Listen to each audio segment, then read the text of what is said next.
Today is the last day of the church year.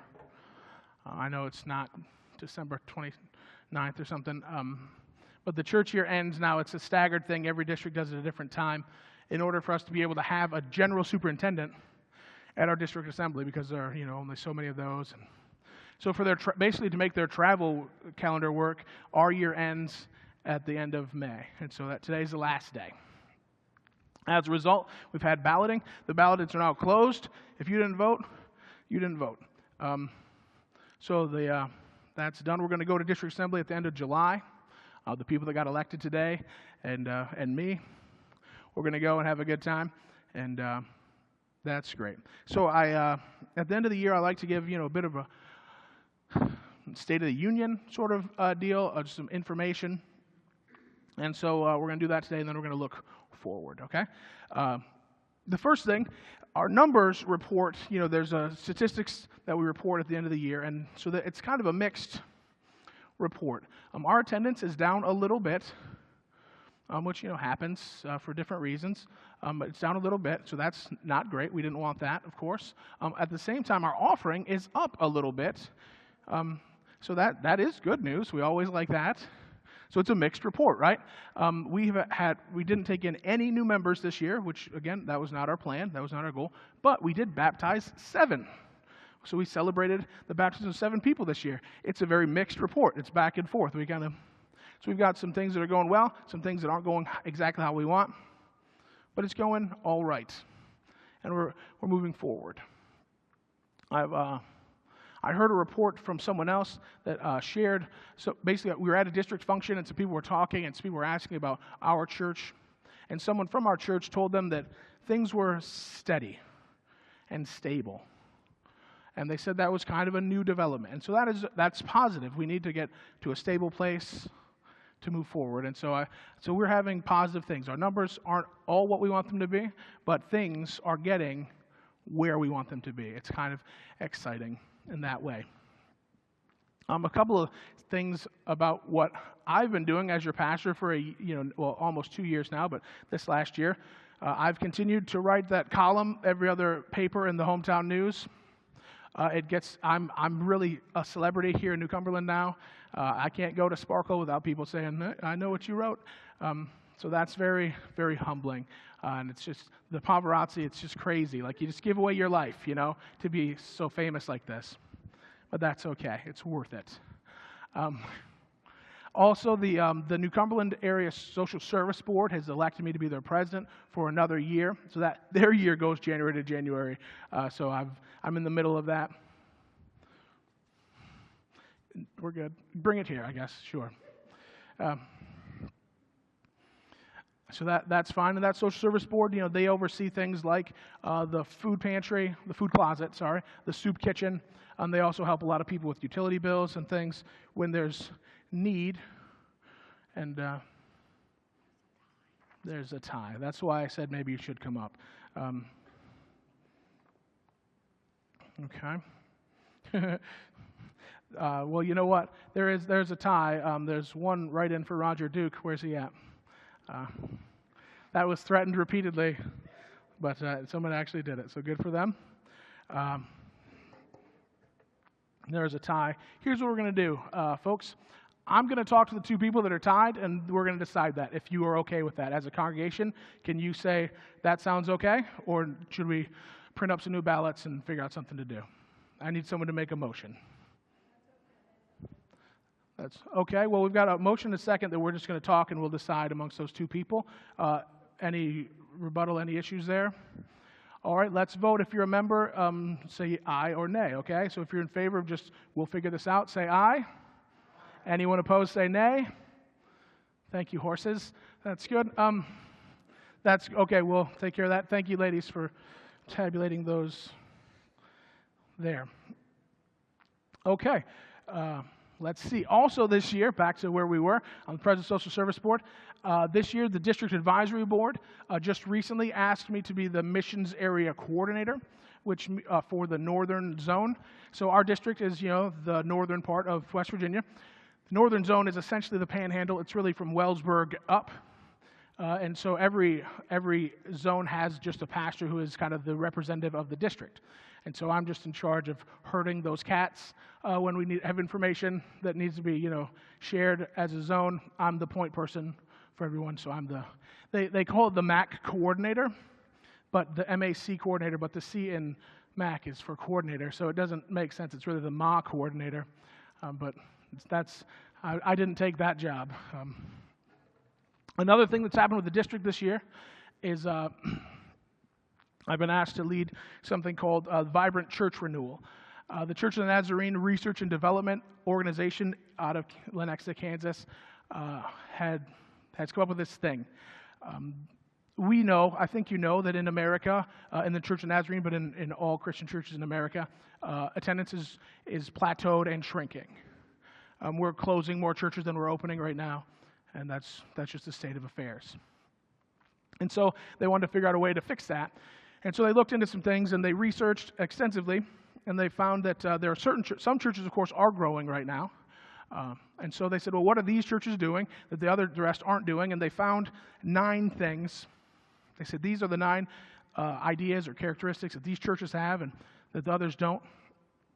And so they created a program called Vibrant Church Renewal to help other churches learn about those 9 things and find ways to implement them to make their church healthier.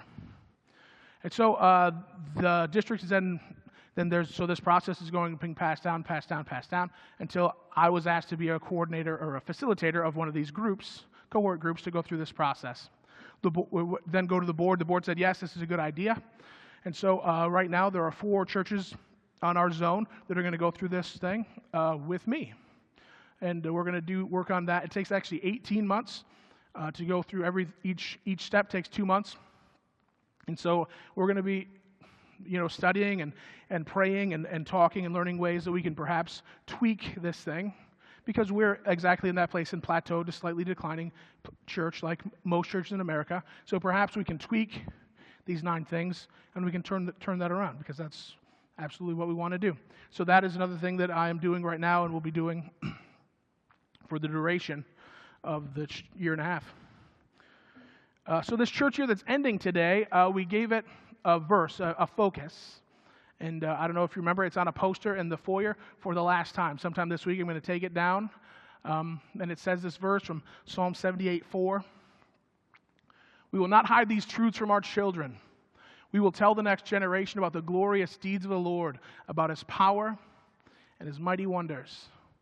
That has been our focus. Of course, we haven't preached on that repeatedly, but it has been in our minds as our goals to reach out to our kids, to the next generation. It's not just children. Obviously, we've got more than one generation that are poorly represented in our congregation. So we've got multiple generations we're reaching out to, but this has been our focus and our theme. As a result, we've grown our volunteer base for our children's ministry slightly. We need to do that more, but it has improved, has grown some. A few months ago, we sent 4 of our top children's ministry leaders to a training conference retreat thing in Indiana, and that was a great thing. It turns out, because they've been invigorated with some ideas and with a fresh passion and an excitement, and that's great, because we want to shift things to make them as good as possible. It's always interesting in children's and even in teens ministry, because you hope that the kids would come back. We want them to come back, but in reality, they can't drive. They come back if their parents bring them back. And so, sometimes I've been frustrated. Oh, why don't you ever come? But in reality, they've got to get a ride to come. And so there's a lot going on. But here's the trick of children's ministry, I've been told. The trick is to make the kids love it so much that they bug their parents so much that their parents keep bringing them. That's the idea. So we were trying to make it more and increase the enjoyment level, but not to water anything down, but to make it new and fresh. And so one of the things that happened, they came back with this exciting idea. They see a value and need in relaunching our kids' ministry. It just needs a fresh start. It needs to build opportunity to build momentum with a new emphasis. And so we're going to do that. At the start of the next school year, we're going to launch a brand new children's ministry. It's going to be slightly different. It's going to be, we're going to continue children's church, but it's with this fresh label and fresh branding. And the kids are here on their phones this morning, so we won't tell them. So Pam Stiles is our children's ministry director, and she's been that for 2 years now plus, and she's going to continue. She's got a fresh fire, and it's exciting, and she's got that team that's growing around her, do good things. So when school starts, we're going to start a new kids ministry called JAM. Jesus and Me is what it's called, and we're gonna brand that. It's gonna look great on a T-shirt, and and we're just gonna do everything we can to let the kids jam out all the time. Okay, so that's gonna be exciting and new, coming in the fall. Another thing, our nursery department, which obviously I'm done growing the nursery department myself, but other people are actually also bringing toddlers and babies, and so we need some fresh things. Jeanette has led that all year, and she went on this training. She's also excited. She's working on new things, but we thought, well, if we're going to call this JAM, then maybe we should come up with PB&J for the preschoolers, babies, and Jesus, or Jeanette. I'm not sure. What the J stands for is in question, but it's preschoolers, babies, and Jesus in our nursery, and that's going to be fun. You're going to see these logos around, just giving it a fresh image. And we're just going to work on that. And so we went from there. We thought, that's not a bad idea for a lot of our ministries. And so we kind of looked into it, and I've been thinking about it. And so we've got some other things, like our women's ministry was very successful this year. They did a few things back in December. They went to that play, but then they had the women's retreat, which had over 50 people, 50 women came, which was fantastic. We took a survey that day. How would you rate the success? No one gets 96% approval ratings. Not even like communist dictators. They get 95. And so we're doing great in women's ministries. So for the next year, we're going to continue. We're going to try to keep going with that success.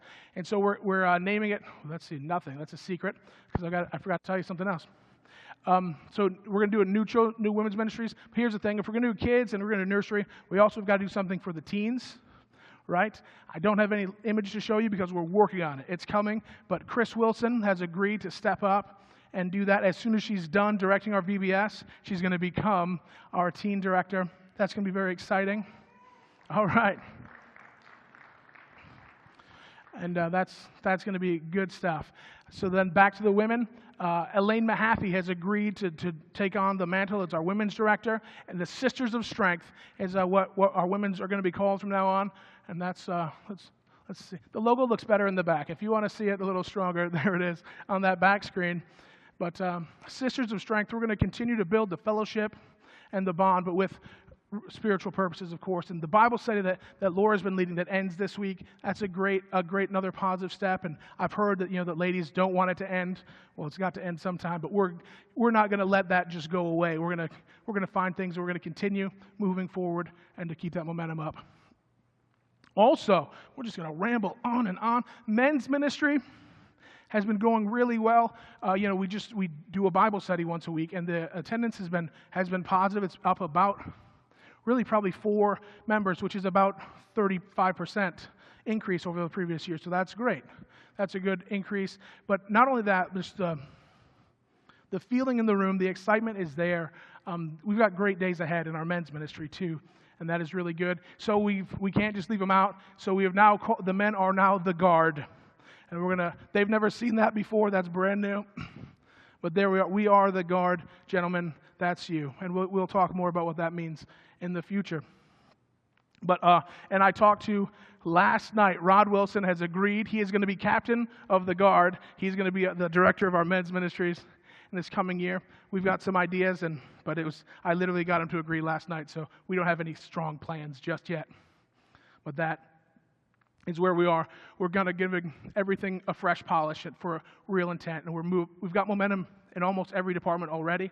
So we're just going to take that and use it. We're going to move forward, okay? Last month, we handed out an all-church survey. Do you remember this?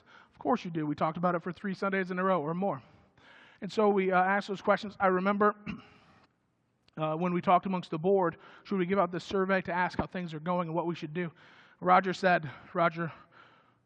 Duke said, Don't ask a question if you don't want to hear the answer. You better be ready for this. And I said, absolutely, that's good. We've been using, I came across this saying that feedback is the breakfast of champions, and it's true. We can do better when we know what's going on. And so we start our day with feedback. So I gave you those surveys. I got 11 of them back. I assume then that the rest of you think I'm doing perfect, and so I appreciate it. It's great to not hear from you. But of the 11, we had a very unified response. It was encouraging.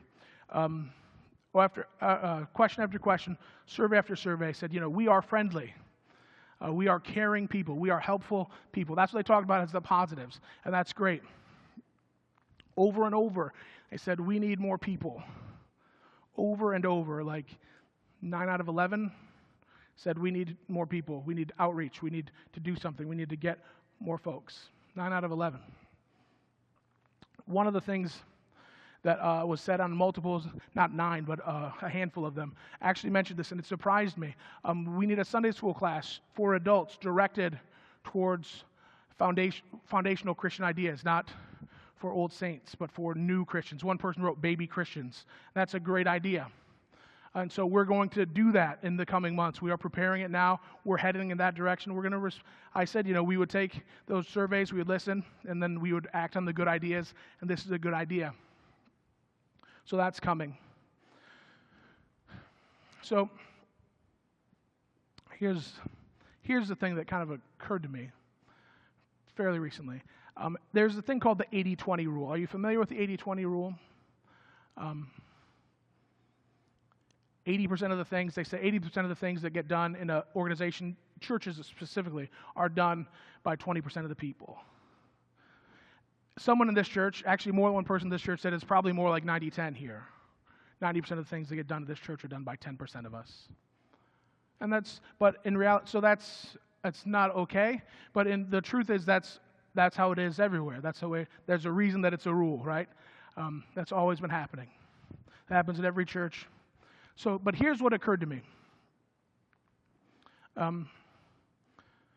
If we made our 20% more, like if more than 10 or 20% of us started doing all the things, it would create new opportunities. There would be new ministries, there would be new things done, and as a result, if our 20% could grow, I think our 80% would grow too.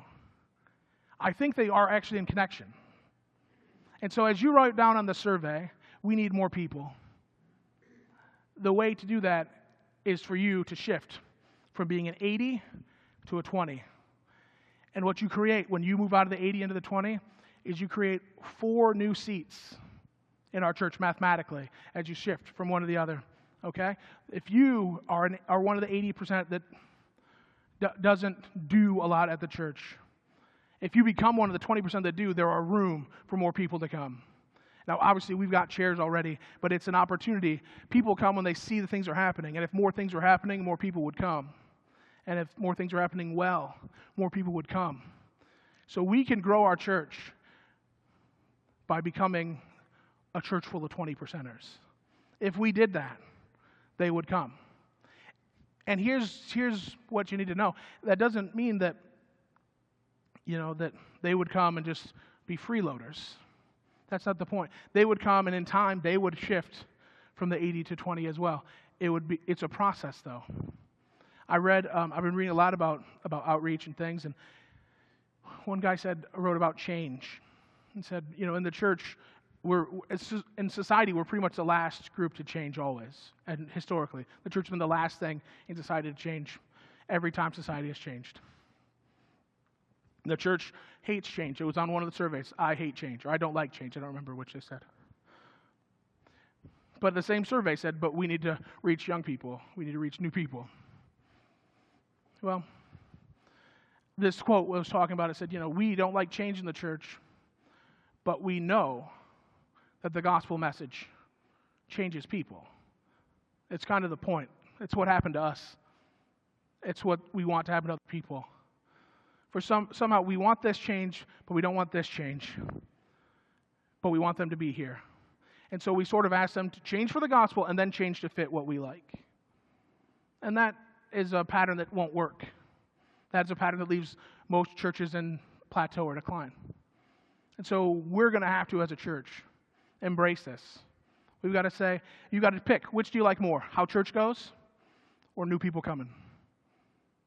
That's really what it is. One of them, they don't fit together anymore. The people that want to come to this church as it is right now are here today. Do you understand that?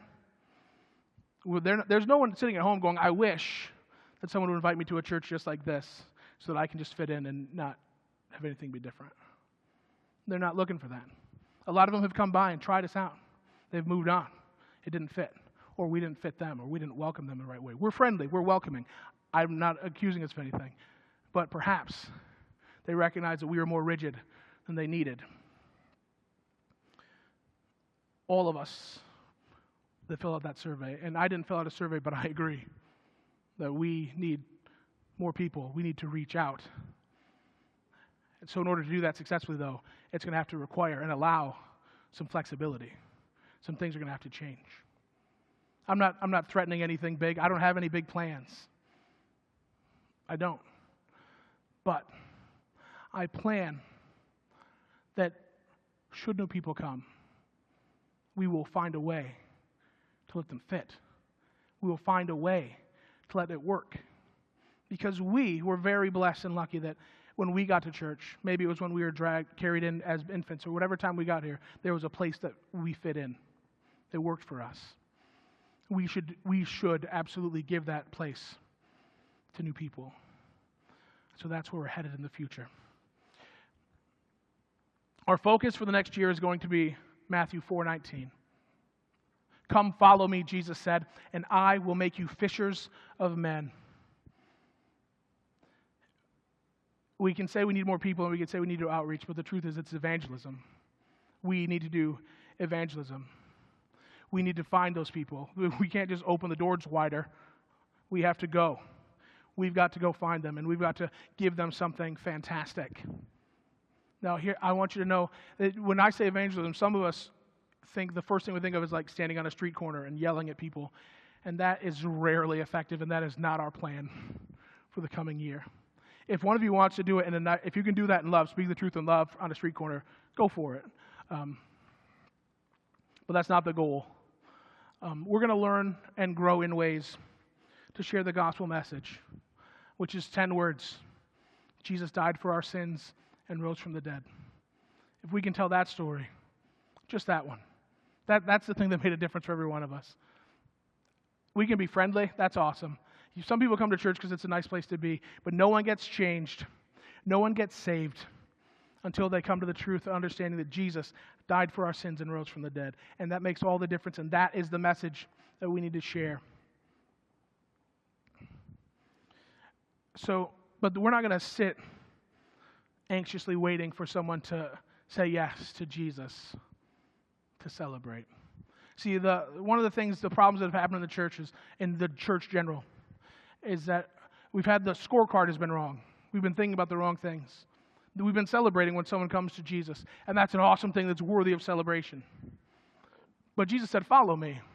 I will make you fishers of men. We need to celebrate when we follow. We need to celebrate when we share the gospel. We need to applaud the work, the obedience, not waiting for results before we applaud. We're going to celebrate. Our scorecard is going to be, I told someone about Jesus today. Check mark. Let's have a pizza party. Whatever you do to celebrate.